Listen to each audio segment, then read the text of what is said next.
Admin recording. नमस्कार।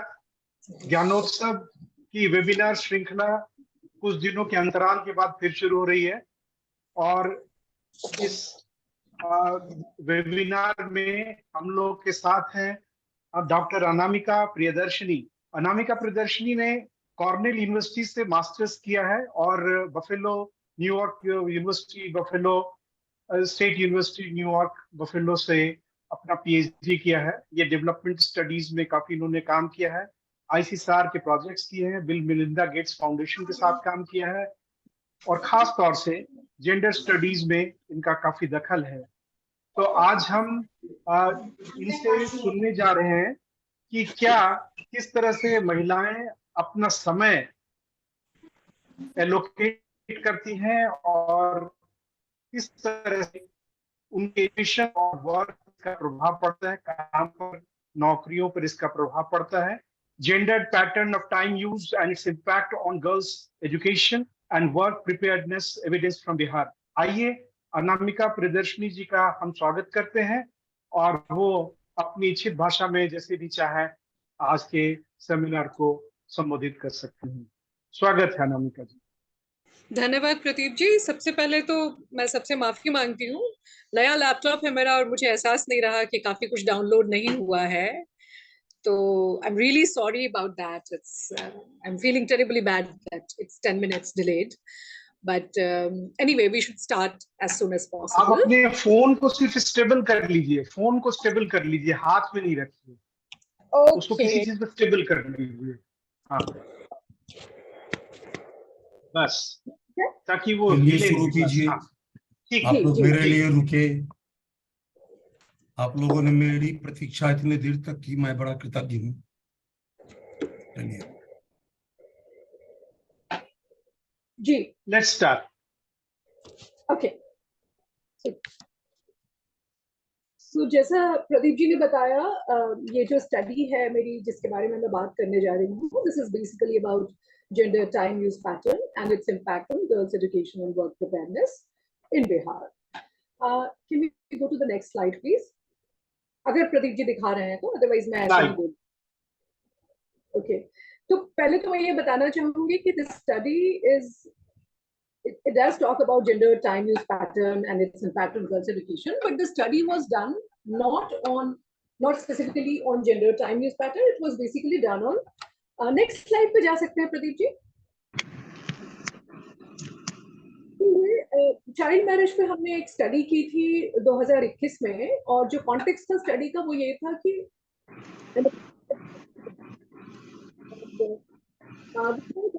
is an important contributor in prevalence of early marriage and has a very high rate of early marriage.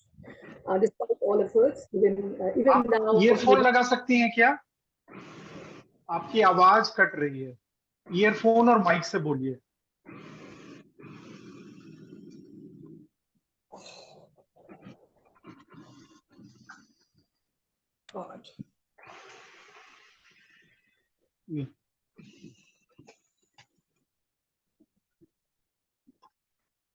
हाँ, mic को नजदीक रख लीजिए।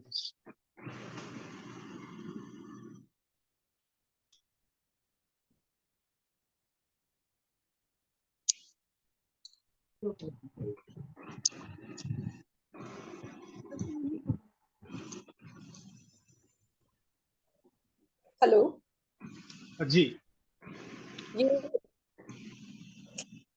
बेहतर है।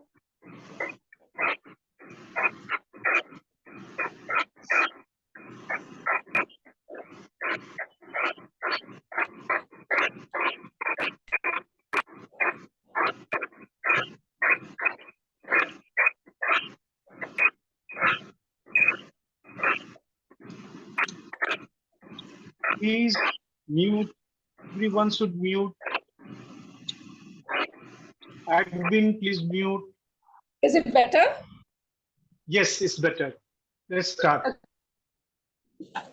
Sorry again. Image. So, कोई बात नहीं, I was आराम talking से। जी, हमने एक प्रेवलेंस ऑफ अर्ली मैरिज पर एक स्टडी की थी 2021 में। कॉन्टेक्स्ट था बिहार में high prevalence of early marriage, जहां आज भी 40% से ज्यादा माइनर लड़कियों की शादी हो रही है। दूसरा, Bihar government had launched a campaign to end child marriage in Bihar, and the title of the campaign is बाल विवाह एवं दहेज मुक्त हमारा Bihar. So we were kind of, in a way, also wanted to contribute to that campaign. And I would briefly introduce what we are doing here at Center for Catalyzing Change. There is a Sakshama initiative. Sakshama initiative is part of a larger global project which works on what works for women. Actually, it tries to explore initiatives that works for women. So, और इसकी जरूरत इसलिए पड़ी क्योंकि there are lots of policies, intervention, things are happening, but still gender gap exists. Last week, the Global Gender Gap report came, and that shows that we still need 135 years to, bridge complete gender gap in the world. So that concern has always been there, and therefore, this Sakshama initiative is trying to understand what is working for women in Bihar. So, objective of this study is to see what works for reducing prevalence of early marriage in this state. And it was an ambitious study. I'll talk about it later. But the study also included a time use survey. And what I'm going to talk about today is mainly coming from the data of time use survey in Bihar.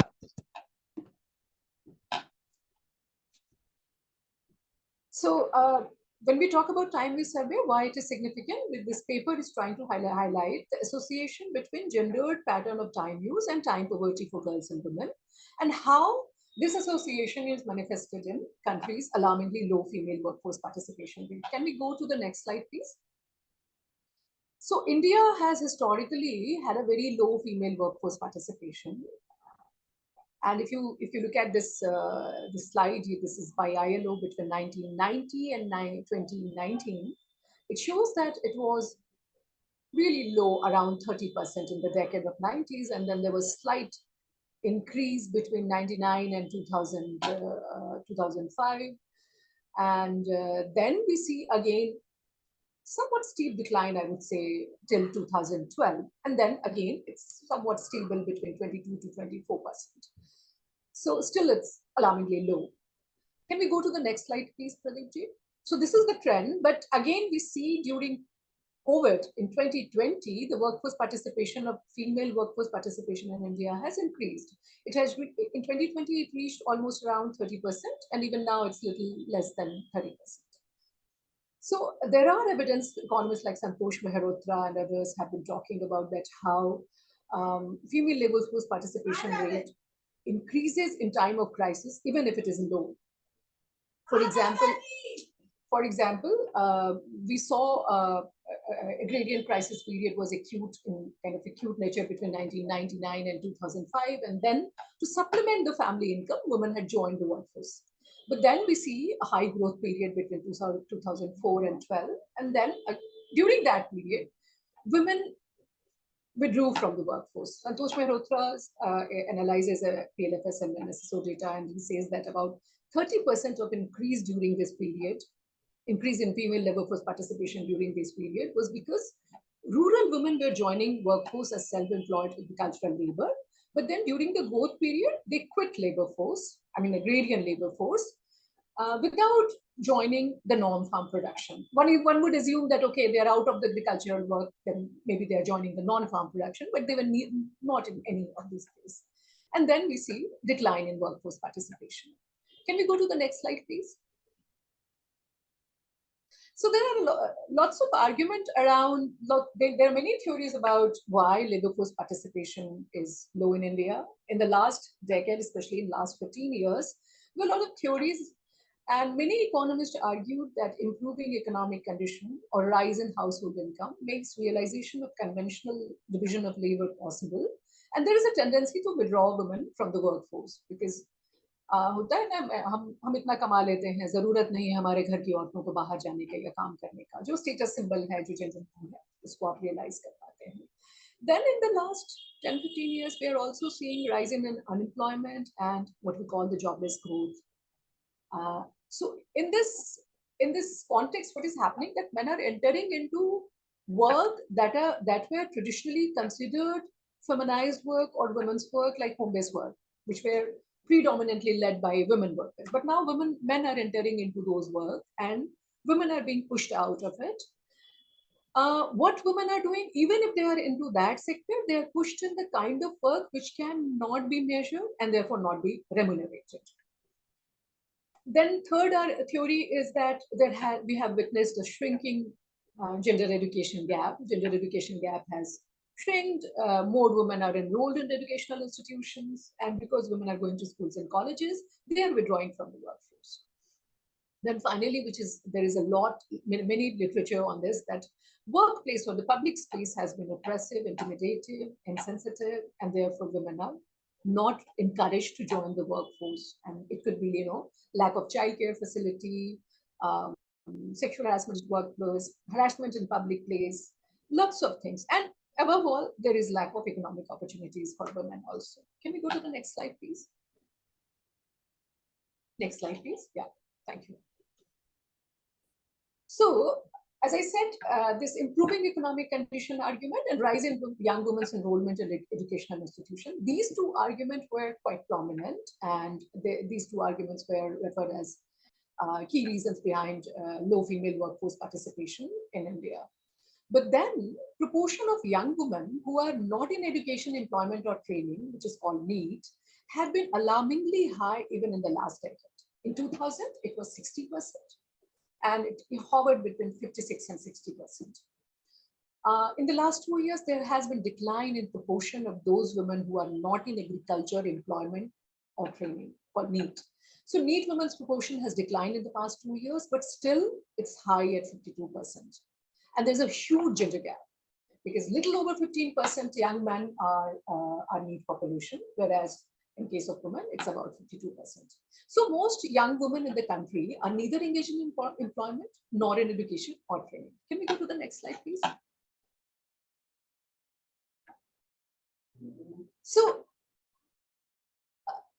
data shows that most of these NEET women are engaged in unpaid work. I'm sorry for this typing error.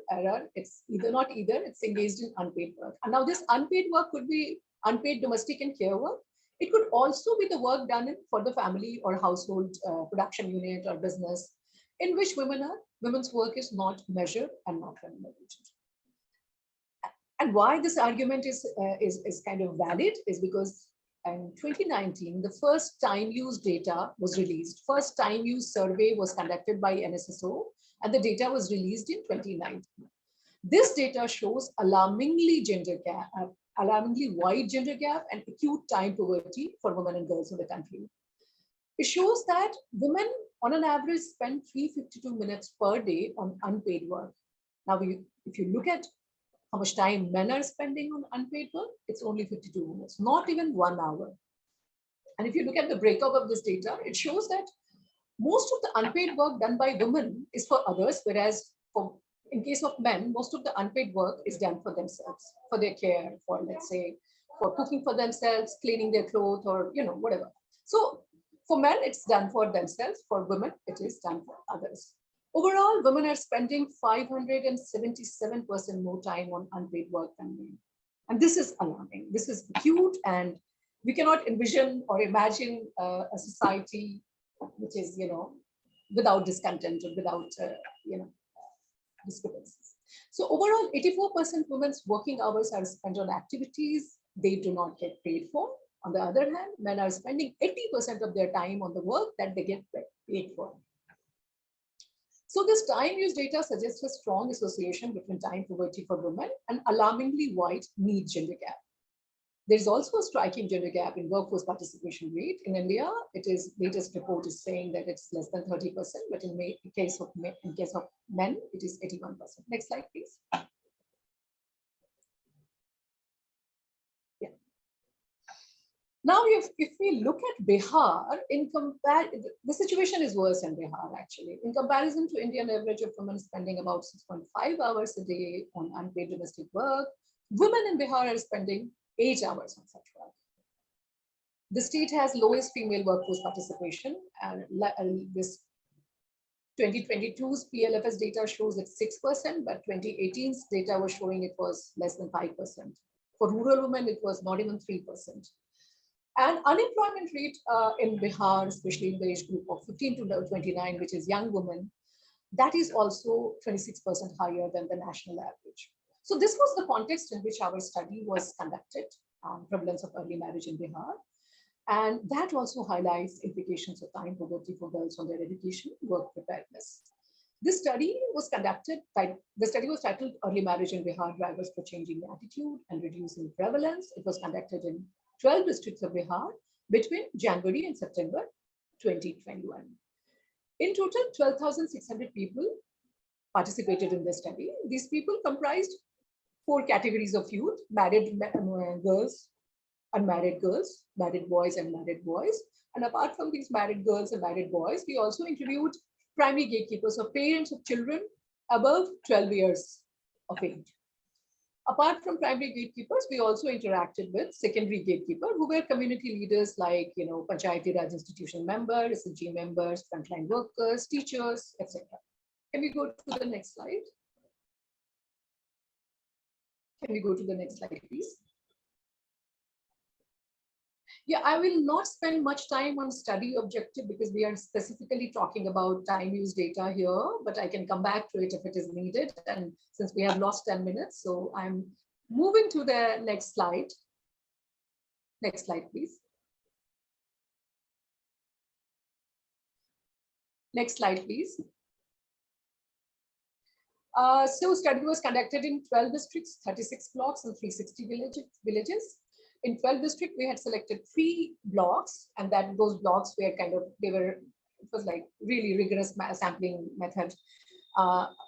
Primary investigators were Shashwata Ghosh and I, and Shashwata is a demographer, so he was quite prominent about identification of administrative blocks. So he developed an indicator. He ranked all the districts and then categorized them in 3 sections based on 3 human development indicators: female literacy rate, proportion of non-SC/ST population, and proportion of male non-agricultural labor. And then from each category, we picked up 1 blocks. So in each district, we had 3 blocks, and in each block, we selected 10 revenue village. So total 360 villages. In each revenue village, we prepared we did a house listing exercise for 300 households. In total, 1,16,000 households were listed for this study. So it was quite a big and ambitious study. Next slide, please. These were the districts. Low district was Aurangabad, Siwan, Kishanganj. Medium was Jahanabad, Katihar, Purbi Champaran, and high was Jamui, Gaya, Supaul, Madhepura, Sitamarhi, and Begusarai. Can we go to the next slide, please? We opted for a mixed method approach. And before beginning the study, we also conducted a village socioeconomic development survey in which we developed a composite indicator to assess what is the level of village development. Like we saw, what is the status of sanitation facility, electricity, school availability of school, distance to college, distance to health centers, block headquarter, educational attainment of men and women, then workforce participation, then occupational structure. So there were a lot of things that we did in this survey, and that helped us in categorizing villages as developed vis-a-vis not developed village. So, I mean, this term is, I know, problematic, but for the sake of methodology, we use this term in the study. Now, survey was conducted in 360 village with 5 young people from each category. I just mentioned 4 categories of young people: married and married boys and girls. So total 20 youth in each village. So total 7,200 youth, 5 mothers and 5 fathers in each village, and 5 community leaders. Apart from survey, we also conducted in-depth interview in all districts with primary gatekeepers and secondary gatekeepers. We also conducted FGDs with girls and boys in each of the districts. Can we move to the next slide? I can come back to these slides if needed. I just want to quickly move to the important part of the presentation because we have lost a lot of time. These were some of the key sections of the study, and I was referring to the time use survey. This was one of the tools that we had used for this study. So in today's discussion, I'm mainly going to talk about data coming from the time use survey, but I'll also pick up one or two sections, especially perceived utility of education for parents and tendency to control girl sexuality. Can we go to the next slide? Yeah. So now I'm coming, now this from here.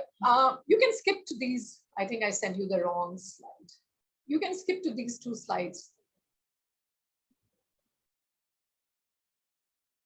Yeah. So school enrollment has not been an issue. SDG has kind of made it very clear that school enrollment is important, and gender gap on the question of school enrollment has really impressively improved. And 98% of the youth participants had attended school. But then it's low. Total year of attending school is low for both girls and boys. For boys, it's little over 8%. For girls, it's little less than 8%. We see gender gap. So we see gender gap at higher level. As the educational level increases, the gender gap is also widening. For instance, in comparison to 57% unmarried boys, only 32% unmarried girls continued formal schooling after completing their secondary level of education. Then we also saw inverse relation between prevalence of early marriage and completing school. For instance, 23% girls and 41% boys who completed schooling, this rate was worse in high prevalence district. Now, I mean, so this categorization of prevalence, high prevalence and low prevalence, and then categorization of village development really helped us in analyzing the data. In low prevalence district, it was high, it was low, whereas in high prevalence district, it was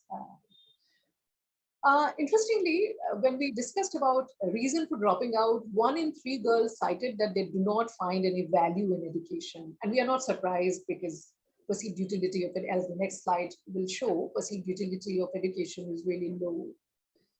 Then we are not going to next slide. Can we move to So, and most of the boys said that they quit school because they had to enter job market. They had to be earn for the family. Our study shows that higher educated households had better economic standing of household, medium and low prevalence district were some of the factors that positively influenced a youth's possibility to continue education after secondary level. Qualitative data is also showing that impact of poverty on young participants' education was really high.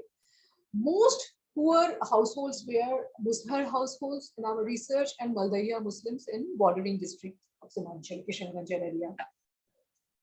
In these districts, they could openly say that by 18 girls have become unmarriageable, and even completing primary education is a big challenge for them. So this came quite prominently. Can we go to the next slide? Now we are discussing about time use data. As I shared, we had used a module on time use, and this tool was only used for youth participants. It was not used for parents or secondary gatekeepers. This data shows that 41% boys do not contribute in domestic work at all, and about 48% boys spend only 1 to 2 hours on domestic work. So you can see our data is also showing that most of the boys, either they are not doing at all any work, or if they are doing, it's not more than 1 to 2 hours. On the other hand, over 54% girls spend at least 1 to 2 hours, and 36% spend 3 to 4 hours on unpaid domestic work, and over 5% girls even spend more than 5 hours on such work. Gender difference were observed for other domestic work also, like cleaning, fetching water, etc. Over 62% unmarried girls and over 55% of married girls spend at least 1 to 2 hours in doing such type of work. And over 39% of unmarried boys and over 42% of married males also said that they do help in doing such work. Gender difference was not observed in spending 1 to 2 hours for caring younger siblings or elderly people in village, but in their households. But then when we look at married participants data, then we see that 21 to 22% unmarried and 26 to 27% married participants reported spending at least 1 to 2 hours. Among women, young women, this proportion was really high. 18% of married girls reported spending 3 to 4 hours on care work. You can, I mean, these green boxes are narratives from the qualitative data. One is a statement by boys from Jahanabad district. Like this was coming from a focus group discussion. Boys were saying that is what our elders have decided. So there was a clear kind of, it is interesting, most of the boys at GDs, it emerged quite clearly that they in a way subscribe to gender norms and gender division of labor, whereas girls seem to be struggling with that. For instance, girls in Aurangabad, you can read the narrative, you think we can study after we get married. There is so much work at home. Married girls whom we know always say, read as much as you can. You won't be able to do it after marriage. Can we go to the next slide, please? Now, the second section of this presentation is about time used on leisure and sleep. It's surprising that majority of both male and female reported that do not spend any time on leisure activities. Over 33% male and 9% female participants spend at least 1 to 2 hours on leisure activities, and about 13% male and 4% female spend about 3 to 4 hours on leisure activities. Interesting, time spent on playing sports was much higher among unmarried boys. About 29% spend 1 to 2 hours on sports, whereas among unmarried girls, this was about 15%, less than 15%. Among married girls, it was really low, only 7.4%, and among married boys, it was a little higher, about around 16%. The digital gender gap was also evident on time use pattern. Finally, less than 26% girls and over 40% boys reported sleeping for more than 5 hours. And that is alarming, I think. Most of them were not getting enough sleep. Can we go to the next slide, please? Yeah.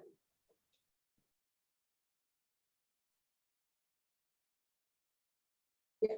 So time used on educational, now this is what we were willing to talk about mainly in this presentation. So an important finding of the study is that majority of both male and female participants do not spend any time on education, not even 1 hour on their educational preparation. And interestingly, most of them did not spend time on paid work either. But with about 85%, proportion of females not spending time on paid work was much higher than over 62% male participants. So the gender gap is definitely evident here also.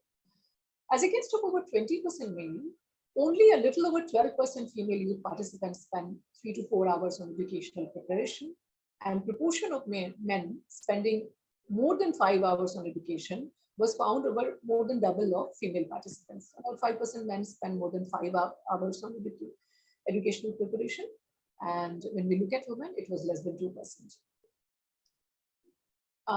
About 8% females and 18% males spend at least 1 to 2 hours in paid work, and about 24% of married males and about 15% of unmarried males spend 1 to 2 hours in home-based work for income generating activity. This is important because just now we were talking about that how men are entering into kind of work which was considered women's work. Because we can clearly see that proportion of women in home-based work for income is really much lower than men's work. Because only a little over 9% married females and around 9% unmarried females were spending time on home-based work for income. Now, our study finding also show a striking gender gap among male and female participants spending over 5 hours on paid work, like education. Spending 5 hours on education, spending 5 hours on paid work, and this is we understand is like minimum time. You have to spend this much time. So that is really alarming. It was like about 12 times higher in comparison to over 12% males. Only a little over 1% females are spending 5 hours on paid work every day. Participation in wage earning sector activities among married girls usually is low in Bihar.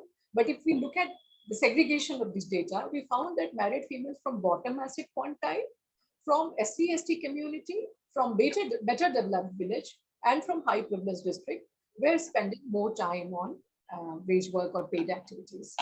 Can we go to the next slide? So now implication of this study.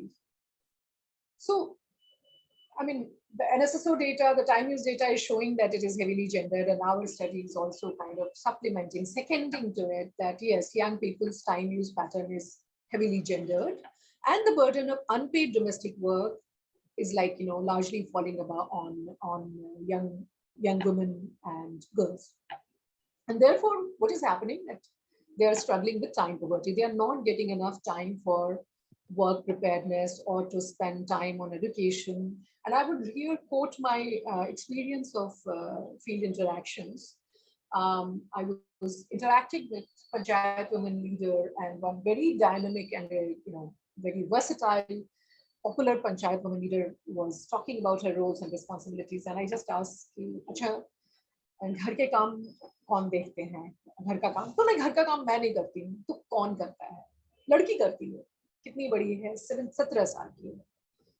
वो school नहीं जाती, नहीं school तो छोड़ दिया उसने, 8वीं पढ़ के उसने छोड़ दिया। तो पूछा गया कि hello hello, am I audible? Yes, ma'am. Okay, so I was referring to a story that mother is saying girl dropped out because she was dumb. Mota dimag tha, hataya. And then I was talking about her eldest child, and she said eldest child is married. She's 20 years old, and she got married when she was 18 or 19 years old. And she had also studied up to 8th grade. Eventually, it came that the elder daughter, according to the mother, was also mota dimag wala, and therefore wo 8वीं के बाद पढ़ नहीं पाई. So this is coming in this study also. Parents were saying that लड़की fail कर जाती है, लड़की को पढ़ने में मन नहीं लगता है, लड़की शर्माती है स्कूल कॉलेज जाने से, इसलिए वो नहीं जाती है. On the other hand, when we were talking to girls, they were saying that पढ़ने के लिए समय नहीं मिलता है. And if we look at there is one indicator of the study, one section of the study was perceived utility of girls' education. We were talking about both girls and boys' education. So we saw that perceived utility of girls' education and aspiration for girls' career was very low among participants. It was lowest among secondary gatekeepers, but it was very low among parents also. For instance, about 55% mother and 57% fathers shared that they would like to educate their daughters up to higher secondary, but 51% mothers and 56% fathers said that they would like to educate their boys more than higher secondary. I mean, they usually said that लड़का जितना पढ़ना चाहे उसको पढ़ाएंगे, उसको क्या दिक्कत है, पढ़ा देंगे. Now, as I shared in the beginning of this presentation, we are interested in seeing what works, what actually works for women. So we try to understand what is working for reducing the prevalence of early marriage in Bihar. In this case, I'm going to mainly talk about what is working in, reducing time poverty for girls, or improving, improving the gender norms around time use pattern. And some of these categories were for mothers, better media exposure, knowledge of government schemes for child welfare, and membership with women's collectives like Jivika or SHG group really helped. Those women who were aware that अच्छा government की ये policy है, मुख्यमंत्री कन्या उत्थान योजना, अगर हमारी लड़की school जाती है तो उसको ये फेलोशिप मिलेगा, 12वीं पढ़ लेगी तो उसको 25,000 मिलेंगे, BA पास कर लेगी तो 50,000 मिलेंगे. तो ये जानकारी जो है लोगों को बहुत मददगार लग रही थी. Then better media exposure definitely helped, and women's collectives association also remarkably helped to mothers to have a positive outlook or a kind of egalitarian outlook about their career for their daughters, or as perceived utility of education for their daughters. In case of fathers, involvement in secondary and tertiary sector activities helped. Other important mitigating factors that influenced perceived utility of education for girls among participants were parents' educational attainment. If parents were highly educated, then probability of they having higher perceived utility of girls' education was also high. Then village development level also helped. In better developed village, perceived utility of education was found higher, and economic status of the family or household also helped. Can we go to the next slide, please?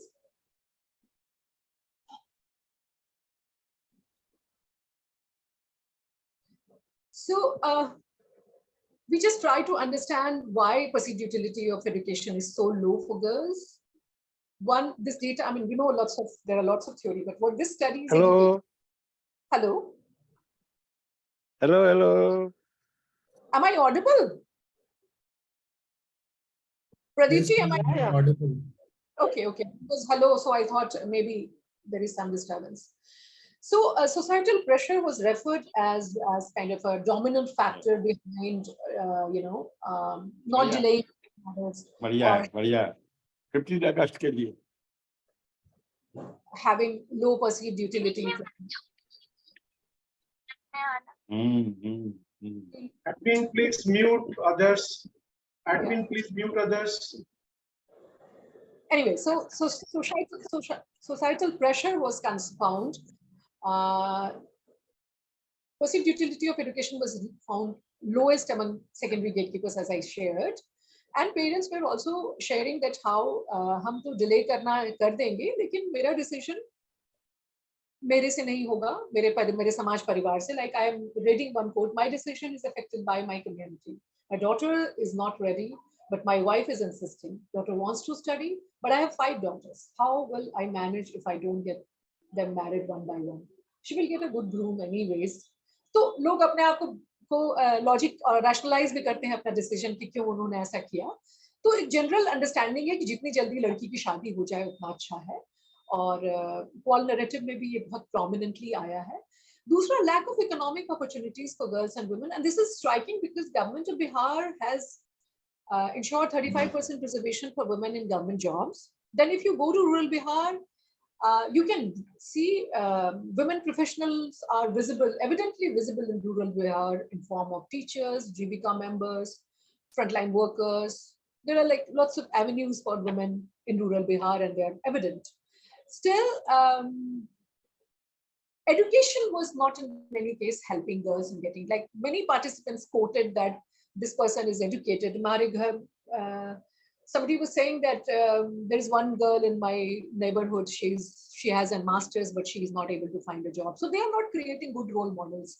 They are not kind of inspiring others if they are not able to find job because there is lack of job opportunities. Then fear of marriage was quite prominent. Girls were like constantly talking about कि पढ़ तो रहे हैं लेकिन कभी भी शादी हो सकती है. तो समझ में नहीं आता है पढ़ाई का क्या फायदा है. अभी जो हम पढ़ रहे हैं वो हमें बीच में ही छोड़ना पड़ेगा अगर हमारी शादी तय हो गई तो. और घर की जिम्मेदारी भी काफी होती है, इसलिए भी पढ़ाई में कई बार उनका समय नहीं मिलता पढ़ने के लिए. इस बारे में भी बहुत खुल करके लड़कियों ने बताया. Can we go to the next slide, please? I hope you are reading the quotes that is mentioned in green box. Those are really interesting. Can we go to the recommendations? Okay. So some recommendation, because as I started my presentation by saying that I'm looking at what works for women. So one was quite prominently came that child marriage is more prevalent in poorer households, and available all evidences are showing that strong correlation with poverty and child marriage. And as I shared, among Muslims and Maldiya Muslims, this was kind of by 18 girls are unmarriageable. By 18, they have 2-3 children. So this was kind of chronic situation. So it's very important to address poverty. And also we saw that better developed village had better outlook. So overall development of village also helps in creating an ecosystem where we can have a progressive outlook, where we can have perceived utility for girls' education could be a little higher. Then as I shared, ensuring economic opportunities for women is very important because even the educated women are not finding job and therefore kind of a demotivation is happening. And girls are saying, "Acha, शादी हो जाएगी तो कम से कम there is something to look forward to. पढ़ लिख कर क्या होगा? नौकरी तो मिल नहीं रही है. लड़कों को नौकरी नहीं मिल रही है तो हमें कहाँ से मिलेगी?" And we also, as I said, that awareness about different government schemes are helping. So it's important to raise awareness about available existing schemes because we realize that in many cases, people are not aware about these schemes, these benefits, these entitlements or social security policies. So that would be helpful, I think, because there is this very ambitious program by government of Bihar called Mukhyamantri Kanya Uthan Yojana, which is kind of encouraging girl survival and their education. On birth of girl, on the registration of birth, the family gets 2,000 rupees. After complete immunization, again 2 or 3,000 rupees. That is for both boys and girls. Then when girls start going to school, she gets money for uniform. After 11, 12 years, she gets money for a uniform plus sanitary napkin. Then after 12, she gets 25,000 rupees, a lump sum amount of 25,000 rupees. And then after graduation, 50%, 50,000 rupees. So that's kind of a quite, attractive incentive. Unfortunately, these policies are not really effectively implemented in many cases, and that is also something that we should be concerned about.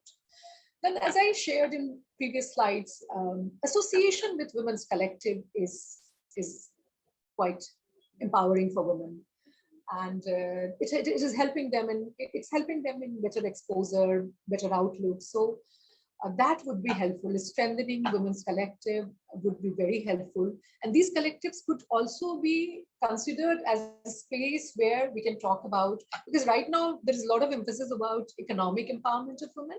But when we talk about economic empowerment, especially in Jivika and other whatever program is existing programs in the state, we look at economic empowerment in isolation. But that's not how it is going to happen. There are lots of other factors that we need to consider, that we need to be cognizant about. For instance, if mother is professional, probably the daughter is taking care of their household work, and therefore school dropout after 8th grade, as we are seeing in recent past, after 8th grade, school dropout has increased in case of girls especially. So these are certain things that we need to be cognizant about. Next slide, please. Now you will be surprised, as I had shared initially when I was talking about the section of the study, the main sections we covered, one indicator was tendency to control girls' sexuality and mobility. And you will be surprised to see that it was found highest among young unmarried boys in the age group of 16 to 26. And that, I think, is alarming. I mean, what kind of future we can envision if our boys had such a high, toxic masculinity is quite prominent, and the tendency to control girls was also quite prominent. Our qualitative data also suggests that boys consider domestic and care work girls' responsibility, and many of them said that kamana hamara kaam hai. Here, I would like to share this FGD quote from Supal district. The boy was sharing कि हमारे गांव का एक लड़का नई नई शादी हुई थी और बाइक पे बीवी को लेकर के घुमाने निकल गया और पुलिस ने पकड़ लिया। हेलमेट उसने नहीं लगाया था। पुलिस ने पूछा हेलमेट कहाँ है, तो लड़के ने कहा कि हेलमेट तो घर में है। तो पुलिस ने कहा कि जो चीज घर में रहनी चाहिए उसको तुम बाहर लेके घूम रहे हो, और जो बाहर रहनी चाहिए उसको घर में छोड़ के आए हो। We know very well cheese here meant, thing here meant his wife. And I was hoping that other boys will kind of react to this, or they will kind of counter this, but everybody said, हाँ, ये तो नहीं करना चाहिए, क्या जरूरत है बीवी को लेकर के जाने का? So that was, for me, the researcher, I was like, oh my, what kind of society we are creating, or what we are up to. And it's very important to just talk about it, just to inform. Like Madhulika Pandey is a scholar who did research in Bihar jails, convicted rapists. And one of her important findings is that majority of them did not know about consent at all. So I know it is a crime, but then we have gender norms, which normalizes and decriminalizes these crimes in your perception, in your minds.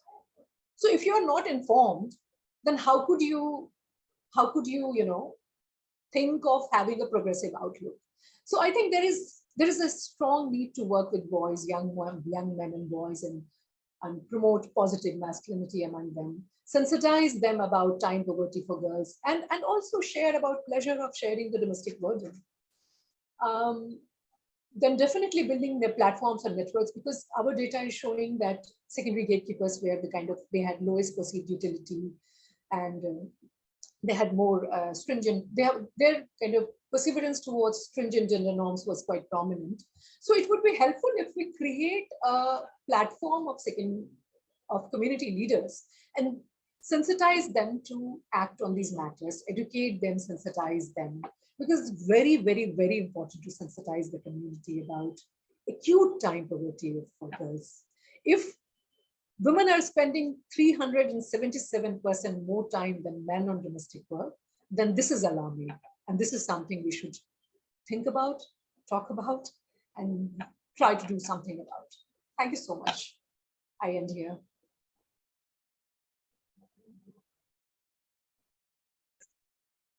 Thank you, Anamika ji. Now the floor is open for questions.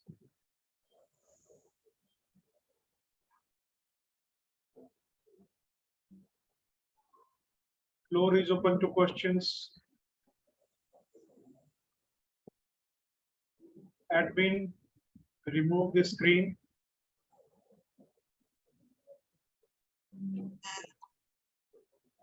Shri sir, आप कुछ पूछना चाहेंगे?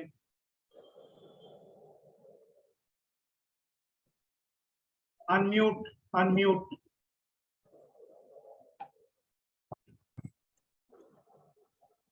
Well, I don't have questions, but I have comments and mostly complimentary.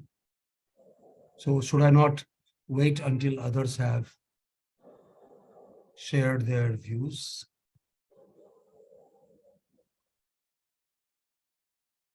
Let us see if others have something to say. I think, those in the, quote unquote, I am an outsider. I mean, in the sense that I don't work in econometrics or in that sort of measurement. And I have a very healthy disrespect for the subject. Partly because I did not like some colleagues in the subject. And partly also because, all empirical studies eventually are trying to project a larger view of the world than they have a basis for. But that's a very philosophical angle which can wait.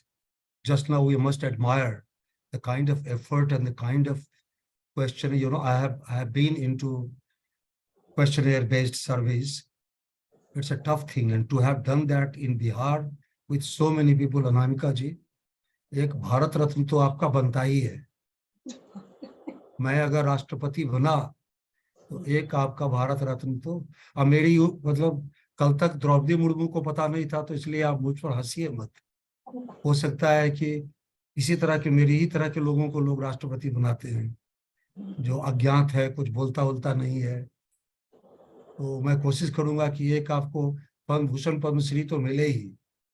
Bihar की लड़कियों में इतना कुछ करना मैं interested रहा हूं. चलिए पहले कुछ और लोग अगर हैं कहने वाले, Pradeep ji, let us have them. और कोई सवाल है? Yeah, I have it's not a question, but it's my observation. It was really a very nice Kindly, presentation. if But, you can please on your camera. Yes, sir. Switch on your camera. Okay. There's no power here, so we all are sweating. Okay. Yes, sir.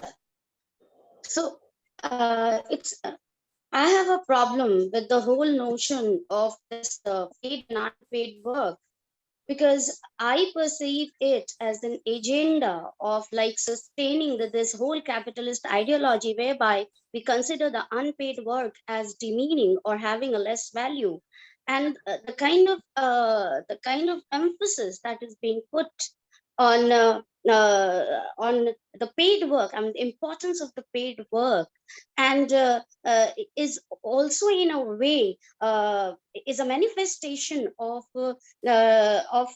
making the women inferior with respect to men. Because all the time when we say that women are engaged in unpaid work, but if you hire somebody for that work, that is what the urban women, the working women are doing. When they keep their children in daycare, they're paying for it. So I find this binary very very problematic. So that was one observation that I wanted to make. Otherwise, the kind of effort that is being put on collecting the data, I really appreciate Anamika for that. Pradeep Would you like to respond? Do you want me to respond one by one, or you want me to respond later? What do you want? Free flowing conversation. Yeah, Yeah, you can, I mean, you can respond to it, give your own view regarding how you perceive it. Okay. I agree and disagree both with you. So yes, you were right. The work paid, unpaid, this binary is kind of complex, I would say. And it's because we live in a market-based society. Our socio-economic status is assessed by what we are earning. Bihar में हम लोग कहते हैं औकात आपकी तय होती है कि आप कितने तनख्वाह कमाते हैं. तो अगर ज्यादातर औरतें ऐसे कामों में रहेंगी जिसको रिकग्नाइज नहीं किया जाता, जिसका उनका कोई मेहनताना नहीं मिलता है, तो I would just share my dissertation, doctoral dissertation is on 19th century Bihar's women home-based worker, and the first statistical survey of colonial Bihar was done by Francis Hamilton Buchanan between early 19th century, I think 1807 to 12, sometime between that. So in colonial India, of course, the man was the main worker, but work was done usually in a family or home-based production unit, or in karkhana if it is more specialized. Karkhana is very exclusively male-dominated space. But what I'm saying is that the binary that men are the breadwinner and women are the homemaker, that was not there. But what happens when Buchanan does his survey, he registers men as workers, but women are not considered or recognized or registered as workers. Women are recognized as wife of the worker or family of the worker, and even that reference is coming very rarely. And I think that is the beginning of the invisibilization of women's contribution to the economy. Because remember, before before the colonization, we were not really a market-based economy. But with colonial system, we entered in a completely market-based economy where your status, your existential reality materializes, assessed through your income. So then it becomes very important. And we can see that, there are enough evidence that is showing that women's economic participation also influences their health and survival. Global Gender Gap report for the last year, this year's data I have not seen carefully, but for the last year, on the parameter of health and survival, India was on the bottom. Out of 146 countries, India was on the 146th position. And one of the important reasons is, I think Shishir has a colleague, Satish Agnihotri. He wrote long back in 1990s, late 90s, and he had this argument that how recognition of women's work or women's economic contribution helps in improving their socioeconomic status, improving their health status also. So it's a question of survival. It becomes a question of survival. I missed your name, but I think therefore it is very important to recognize it. Otherwise, I think even the survival rate is so low, the wide gender gap is so wide that this is something we really need to think about and maybe be ready to discuss about, even if we are not comfortable with this binary of paid and unpaid. And to Professor. Thank you, Anamika. Any other question? Pradeep sir की अनुमति हो तो मैं एक सवाल camera on कर दीजिए. एक मिनट जी. मैम मेरा ये प्रश्न है कि आपने जो सर्वे किया है उसमें जो आर्टिसन क्लास है विमेंस ग्रुप में जो शिल्पकार है, और अभी अनादि फाउंडेशन के हेड के साथ हम बैठे हैं, तो उनके प्रोस्पेक्ट से भी मेरा ये क्वेश्चन है कि उनके बारे में, जो शिल्पकार हैं महिलाओं के बीच में आर्टिसंस हैं, उनके बारे में आपका क्या मतलब सर्वे है और क्या प्रोस्पेक्ट है बिहार के सेंस में. और चूंकि मेरा कंसर्न जो है थोड़ा मैं ट्राइबल इश्यूज पे पढ़ रहा हूं, तो मेरा उसी में एक एक्स्ट्रा एडिशनल क्वेश्चन ये है कि जो नॉर्मल जो बिहार में जो जातीय समाज है, हिंदू समाज की जो महिलाएं हैं और जो ट्राइबल वीमेंस हैं, उसमें जो आपने सर्वे किया, अगर आपने ट्राइबल वीमेंस को इंक्लूड किया तो दोनों में जो डेटा आपने कलेक्ट किया उसमें क्या वेरिएशंस आपको ऑब्जर्व हुआ है? Thank you. बहुत लंबा सवाल था, मैं इसको कोशिश करती हूँ. पहली बात तो हाँ, जो हमारे पार्टिसिपेंट हैं वो क्या काम करते हैं ये हमने रिकॉर्ड किया है, हमारे पास वो डेटा है, पर मुझे वो डेटा फिर से देखना पड़ेगा। रफली आप कहें तो क्योंकि मैं होम बेस्ड वर्कर मेरा कंसर्न रहा है, मैं उस पर काम करती रही हूँ। इस स्टडी में जो डेटा आया है उसको मुझे देखना पड़ेगा, बट मेरी पिछली स्टडीज जो रही, इससे पहले जो मैंने रिसर्च किया था कुछ, मेरा डॉक्टरल डिसर्टेशन या masters thesis silk spinner Bhagalpur की जो है उन पर है, तो उसके बेसिस पे मैं आपको कुछ शेयर कर सकती हूँ। और वो ये है कि औरतें जो होम बेस्ड काम करती थी उनमें से बहुत सारे काम अब लुप्त प्राय हो रहे हैं, और बहुत सारे कामों में मार्केट वेज लेबर। मैं भागलपुर का आपको स्टोरी सुनाती हूँ। मैं वहाँ 2000 अर्ली 2000 से जा रही हूँ, और सिल्क स्पिनर्स जो हैं, जो सूत काटते हैं, उनकी संख्या मतलब विजिबल थी वो शहर में, ऐसा नहीं कि नहीं थी।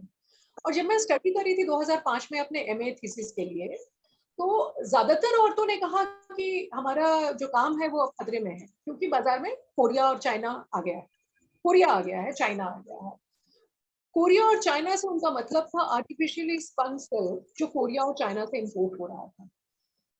मैंने भागलपुर सिल्क इंस्टीट्यूट से भी बात की, तो किसी को ये स्ट्राइक नहीं किया, सबने कहा भागलपुर सिल्क यूनिक है, उसको कोई कंपटीशन नहीं है, it has international market, etcetera etcetera. पर ये औरतें जो काम कर रही थी वो क्लियरली देख पा रही थी कि हमारा काम खतरे में है। बाद में बातचीत के दौरान पता चला कि 1990s के उरुग्वे राउंड के बाद जो कुछ एग्रीमेंट्स हुए थे, उस एग्रीमेंट के तहत इंपोर्ट रेस्ट्रिक्शंस लिफ्ट कर लिया गया था, और अगर आपके पास इंपोर्ट का लाइसेंस हो तो आप आर्टिफिशियली स्पन सिल्क आप इंपोर्ट कर सकते थे। अब ये जो गरीब होम बेस्ड वर्कर थे, बुनकर थे, जो Bhagalpur silk city of India के तौर पे जाना जाता है, और बहुत सारे हाउस होल्ड थे जिनमें बुनकर थे, अब इनके लिए बहुत मुश्किल हो गया था वो लाइसेंस ऑब्टेन करना। ये तो पढ़ाई लिखाई का लेवल बहुत कम था। दूसरा, हम जानते हैं कि सिस्टम से लाइसेंस लेने में कितना ताम झाम है, कितने पापड़ बेलने पड़ते हैं, और कितना पैसा इधर उधर, वी ऑल नो दैट, ये सब करना पड़ता है। नतीजा ये हुआ कि लाइसेंस उनके पास आया जिनके पास पैसा था, और इवेंचुअली बिजनेस जो है कुछ मुट्ठी भर बिजनेसमैन के हाथ में ट्रांसफर हो गया है, और जो सिल्क स्पिनर थे वो अब कामगार बन के रह गए, मजदूर बन करके, वो अब मजदूर बन के रह गए हैं। उनका वो अपना जो काम था वो नहीं। तो ये आपको बहुत दिखाई देगा, होम बेस्ड वर्क जो करते थे, आर्टिजन्स थे, बहुत ज्यादातर आर्टिजन या तो मजदूरी कर रहे हैं, या माइग्रेंट वर्कर हैं, या फिर वो बेरोजगार हो रहे हैं। बहुत सारी वजह है, क्योंकि आर्टिजन्स का बहुत सारा काम फॉरेस्ट पर डिपेंड करता था। हम लोग डिफॉरेस्टेशन देख रहे हैं, डेवलपमेंट के नाम पे जिस तरह का कंस्ट्रक्शन और रिकंस्ट्रक्शन और डिकंस्ट्रक्शन हो रहा है, वो सब हमारे सामने है। वैसे में नेचर और इंसान के बीच दूरी बढ़ती जा रही है, और जो डिपेंडेंसी थी नेचर पे, जो लाइवलीहुड के लिए था, आपके काम के लिए था, आर्टिजन्स के लिए बहुत जरूरी था, वो काफी प्रोमिनेंट होता जा रहा है, और ऐसे में काम उनके हाथ से निकल रहा है। तो ये मेरा ओवरऑल मैं ऑब्जर्वेशन बताऊंगी, but thank you for raising this question. मैं अपने स्टडी का डेटा देख करके फिर आपसे इस मुद्दे पर बात करूंगी। थैंक यू को मेरा इस बात के लिए, क्योंकि ज्यादातर होता क्या है, रिसर्च की बात जहाँ आती है सर्वे पर बात अटक जाती है, और मैं जब किसी जर्नल में पब्लिकेशन के लिए भी लिखती हूँ तो हाइपोथेसिस है कि नहीं, और सैंपल साइज क्या है, साइंटिफिकली ये है कि नहीं, वो है कि नहीं, तो आपको क्वालिटेटिव नैरेटिव के लिए बहुत ज्यादा स्कोप नहीं बनता है। और अभी रिसेंट पास्ट में जिस तरह से सोशल साइंसेस में मेडिकल, मतलब extremely highly scientific terms like RCT, and there are lots of जो मेडिकल साइंस में पहले होता था, अब हम सोशल साइंस को साइंटिफिक बनाने के प्रोसेस में इतना ज्यादा फ्लूइड बना चुके हैं कि क्वालिटेटिव नैरेटिव के लिए बहुत कम स्कोप है, और वही खूबसूरती थी सोशल साइंस की। इसको रिक्लेम करने की बहुत जरूरत है। तो अपने रिसर्च में हम लोग ये कोशिश कर रहे हैं कि मिक्स्ड मेथड अप्रोच अपनाएं, ताकि क्वांटिटेटिव से हमें एक लार्जर ओवरव्यू मिले, साथ ही एक्सेप्टेबिलिटी हो, और क्वालिटेटिव से हमको इंसाइट मिले। एंड व्हाई क्वेश्चंस का रिस्पांस। सॉरी प्रदीप जी, मैं कुछ ज्यादा लंबा रिस्पांस दे रही होंगी, तो please feel free to interrupt. और कोई सवाल? और कोई सवाल है? Hello Anamika. Hi. Thank you, काफी डिटेल में था आपका प्रेजेंटेशन। So एक तो ये in one way काफी dismal लगता है and despairing लगता है, the situation that you have shown, and obviously through survey you've captured a critical, important part of where women and young women feel, right, where they are. But I'm just wondering if you can you locate this maybe, in a brief historical context? I mean, has it gotten worse the last 20 years? Because it seems ek level pe Bihar is not at the bottom, bottom quartile in terms of spending on education, right? So Bihar में education पे expenditure हो रहा है, and yet it seems maybe obviously you need to do a lot more, लेकिन इतने expenditure पे for a relatively poorer state, the gains that we have made are, very, very small, it seems. So would you, the policy wise, the intervention karna hai, is it more to do with, well, education is always important. Is it more to do with job creation? Because usme bhi social inhibitions hai. You pointed out many ki, why should women work, etc. But so, how does one get out of this quandary, right? How does one get out of this dilemma for young people, right? Given all the social conservative issues, right? So that is one question. Second question is that, yes, all over the country, you are saying, right, even in states which are ahead of, say, Bihar, the situation may be relatively similar, that women are not encouraged to go out of their homes, right? There may be some exceptions, Kerala, Tamil Nadu, vagara mein hoga. But, from you mentioned four kind of hypotheses ki kyun aisa ho raha hai. So from your own sort of, personal take on this, is it more to do with the kind of new social climate that has emerged, or, what is explaining this new precarity, social precarity, if you want to call it, right? So first question is more in terms of a longer version in Bihar itself. The second is comparing with some of the advanced states of India. Okay, I'll try. So first of all, I think I will not follow the chronology. I'll just respond, and maybe in flow of conversation I'll try to respond to your question. Overall, I'll just go back to Global Gender Gap report. They started doing this survey. World Economic Forum's Global Gender Gap report has started coming since 2006. And we were in double digits, like 68, 67 out of all countries, over 100 countries. Our rank was like somewhere 60, 68, 67. But now we are like 113, 119. So gender gap is widening in India. That is very clearly. What is alarming is that on the parameter of health and survival, we are at the bottom. That shows that we just do not see our women as, as living being, I would say, like thing. Yeah, not, but I mean, the reason I was referring to this existential reality of a person is, assessed by her economic contribution or economic, whatever she is earning. So that you can see very clearly that, I mean, there are some scholars who would say, why do we hate our women so much? Because it's coming quite prominently. If you look, social climate, I would say this has definitely happened in the recent past. I mean, we are evolving as a more